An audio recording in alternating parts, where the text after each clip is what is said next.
Well, good morning, everyone, and thank you for being with us. It's Monday, June 17, 2024. Today we have one topic on our agenda at the Public Safety Committee work session. The topic is the supplemental appropriation, number 2469, to the FY24 operating budget, Montgomery County Montgomery County Fire and Rescue Service FY24, Senator Amos Fire Rescue and Ambulance Fund, State 508 grant, for $1,985,810, and the source of funds is the state grant. Not the shortest title we've ever had for an agenda item, but certainly one of great importance. As we begin, I would like to thank Ms. Susan Farag for once again preparing a most informative packet for us. And unless Councilmember Lukey, we're waiting for Councilmember Mink, who will, to my understanding, be here. But unless Councilmember Lukey has an opening statement, she does not. I would like to ask the panel to please introduce themselves and then ask Ms. Farag to walk us through the packet. Good morning. Gary Cooper, currently serving as the interim fire chief. Dominic Del Pozo, FRS Fiscal Management Division Chief. Richard Reif, MCV FRA Program Manager. Thank you all for being here. Ms. Farag, thank you for being here. And if you could please lead us through the packet. Sure. Good morning. As you've already stated, this is a state grant. It's a supplemental appropriation to spend the state grant for almost $2 million. The county receives this every year, and the money is meant for capital and other associated expenses for local fire and rescue departments. There is on Circle 8 a disbursement list for FY24 and how the money is going to be used. One of the things that I wanted to point out is the Racial Equity and Social Justice Impact Assessment indicates for the past 3 years something similar, that racial disproportionalities or other vulnerability disproportionalities have not been taken into account in this process. So they have not weighed in on whether or not this has any positive, negative, or neutral impact on the county and county services. As you know, public safety services are community-generated services. It's difficult to assess whether or not an actual racial equity assessment can be done or analysis can be done on the way this grant money is appropriated or dispersed to the different LFRDs, but I thought it would be helpful for the committee just to understand an overview of the application process. And Mr. Reif is here, the program manager for these funds, and he has distributed some packet information for you that includes application program information. And so if between the career firefighters and Mr. Reif, if they could give a brief overview of what goes through how it goes through the process before the money actually gets to the LFRDs. Thought that would be helpful for the committee to understand. Thank you very much. Who would like to lead this off, please? First off, thank you all for all your work. I mean, we always forget to thank you all for saving lives, and that's not as nice as it should be. But anyhow, on our part, but go ahead, please. All right, let me jump in first. The application process itself is sent out to the LFRDs once we have received a target amount from Fire and Rescue Services. The application, 3 categories: vehicles and apparatus, facilities and equipment, which is reflected on the spreadsheet. We ask certain questions. We want to know the project name. Is it a new project funding request or is it an ongoing request? What's the estimated cost for the item or the service they're trying to acquire? If it's an ongoing project, has the cost changed? And why did it change? Did it increase, decrease?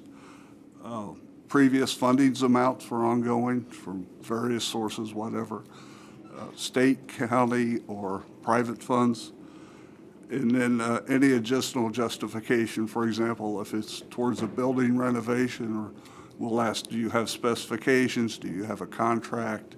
Do you have a statement of work? Same thing for vehicles. Do you have specifications? Do you have a contract? Once that's done, I'll do an intake review. After the intake review, I forward it to the MCV FRA Funding Committee for their review. In both review sessions, there may be additional questions posed to the LFRDs. The MCV FRA Funding Committee then makes recommendations to the MCV FRA Board. Once that's completed, we transmit a spreadsheet of all the requests which were approved or not approved or partially approved by the MCV-FRA board to MCFRS, to Mr. Del Pazzo and his staff. Then, after they do a review, there'll be a meeting between the fire chief and the president of the association. They come to agreement, and then that's how we end up here, hopefully. All right, and on the board itself, who's on the board? Well, On the various boards that you're saying that there's I guess it's a subcommittee or a committee that, yes. yeah. How do you get on that board? How does that work? Funding committee is appointed by the president of the association. And then the board's comprised of 9 members who are elected by the membership being the 17 LFRDs and 2 volunteer rescue squads in the county. Thank you. Please. So he hands it off to you, and you get to run the ball here for a little bit. So once the funding requests from the LFRDs, the MCVFRA, come to MCFRS, we will review the requests to make sure they're consistent with the requirements of the state grant. The volunteers are well aware of those requirements, so it's rare that something comes through that really even needs to be questioned, but the state does have a process for quick review of things that might be unclear, because different people can define, capital project, differently. We make sure it's consistent with the requirements of the grant. Each project is run through the relevant section. For Amos funds, it's the facilities section or the apparatus section about 90% of the time. There's a financial review. We'll make sure that there's appropriate documentation, that the documentation adequately justifies the costs. The fire chief reviews it to make sure it's consistent with the department's plans and priorities. But for the most part, the requests of the LFRDs and the MCVFRA, go through. It's the money was appropriated by the state for the volunteers. They understand their needs, and most of the projects go through. After that review, it goes up for, the signature for OMB, the Assistant Chief Administrative Officer, and then it comes to council to appropriate the funds. And then interim chief, you get to give your opinion or two. Yeah, how does that work? I do. So with my very limited experience with this, the first thing I do is take a look at the spreadsheet and the recommendations. I sit down with Dominic so I completely understand what everything is that I'm looking for. I asked Dominic for a recommendation, and so far there has not been an item I have not signed off on. You're just explaining this is the forms that they just handed.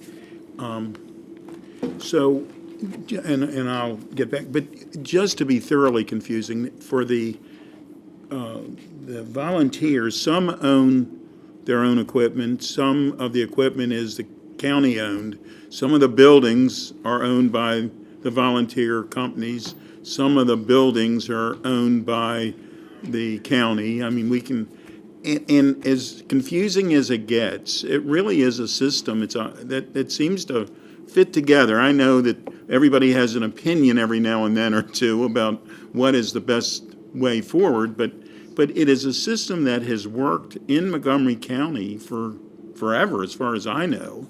And I think it speaks well of all involved, both the career as well as the volunteers, that they work so well together on this, and that this is state money. So, I mean, I think we're good on that. Did you have anything else to add before I turn to? I do not. Just that one of the things that I'd mentioned during the budget process was try to help make some of the volunteer application processes and policies more public. And we'll start with this, and I will work with the department and MCVFRA to make sure that we can get this available to the public, either on the career website or the MCVFRA website. So. Good. Yeah, just a Yes, no, yes. Yes, okay, sorry. Not my favorite room in the building. Everybody knows that. So there are 19 volunteer fire departments in Montgomery County, right? 17 and 2, yeah, 17 and 2? yeah, 2. Yeah. 2 rescue squads. But in the overall comprehensive way we view of fire and rescue together. And they are geographically dispersed around the county, right? Okay, and so they provide service even, like, for example, in my district, Wheaton Rescue Squad is in Councilmember Fanny Gonzalez's district, but I see a lot of Wheaton Rescue Squad up in Sandy Spring, and only because they're covering a higher volume on any given day up there. My point being, the volunteer fire departments serve wherever the call is needed, right? Okay, so they're not constrained to a particular geographic area. And because this funding is tied to state requirements, your assessment, analysis, and decision-making related to that is firmly fixed in the state's parameters, is that right?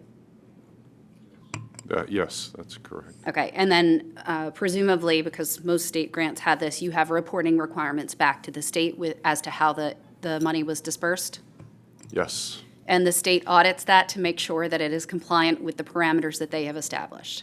yes, we Okay. have received questions from the state before, but we haven't had issues with the audits. Right, so like, you all can't come up with different rules for how to apply it? Right, okay, that was the thing I wanted to get at. All right, thank you so much. Thank you. Did you have any?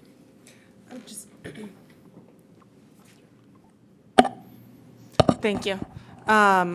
Just wanted to note the Office of Racial Equity and Social Justice's note that they were looking for a documented process that considers racial and other disproportionalities in fire and emergency medical risk regarding the distribution and rehabilitation of fire apparatus and capital equipment and the renovation of facilities used to house apparatus. Obviously, that's a longer-term process to figure out what that would look like, but wanted to take a moment to just highlight that as you all continue your work.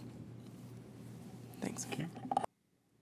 So, bottom line on this is that we're to recommend to the full council the supplemental appropriation that comes through the state. I'm fine with that. I have 2 other ladies here who are shaking their head yes as well. Do you need a formal vote, or? Yes, I do.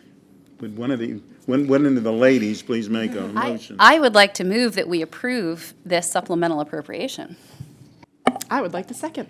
All right, and I would like to vote on it.